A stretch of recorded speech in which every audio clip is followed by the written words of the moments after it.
তো গাইস কাকার রাতে হঠাৎ করে দেওয়া হয়েছে বাঙালি ভাড়া। আমার সাথে কাকা আছে। আমরা আসছিলাম বিলেসি ভাড়া। বিলেসি ভাড়া এসে এরা জায়গায় আমাদের সিআরপি আর্মির বেতে আসছিলাম। এসে অনেক কিন্তু খানিক কাম করলাম।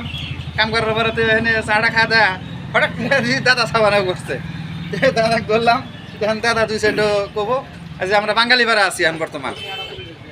যাই হোক আমি আইসি দাদার লগে দেখা করবো নাকি দাদা হয়তো কম বেশি ভালোই ছিল সবাই ছিল। তার মানে গান জগতের যদি গান একটু সবই শুনছি তাই তো। তো দাদার হাতে আমার ভালোবাসা আগে থেকে বহুদিন আগে থেকে দাদার বড় ভাই আমার ওস্তাদ আর কি। তো ওই দাদার হাতে চেনাকি থেকে দাদার লগে ভালোবাসায় দাদা ফোন করছে কনে অমুক খানে কি ভাড়া রে বাঙালি ভাড়া। আমিও আইতেছি এই দুজনে লাগ হয়েছে আমাকে আবার হঠাৎ করে আমার এই দাদা দেখছে দেহারা ওন থেকে দৌড় ফেরে আসে বাঁচতে আইসে কাকা তুমি এড়াইকে পরে জিজ্ঞাসা করলাম চাটা খেলাম বাঁচতে মিষ্টি খেলাইলো মিষ্টি খাওয়া দেয়।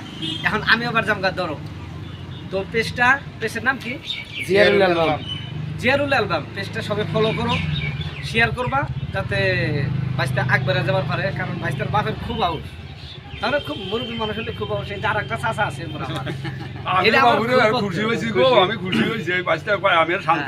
শান্তি পাইছে। আর আমি মোবাইলের মধ্যে খালি এই বাইশটার ভিডিওই দেখি দেখা খুব আমার ভালো লাগে। বাইশটাক দেখে আমি আর পাগল হয়ে গেছি খুশি পাগল হয়েছি। তো যাই হোক ফলো করবেন শেয়ার করবেন সাবস্ক্রাইব করবেন চ্যানেল।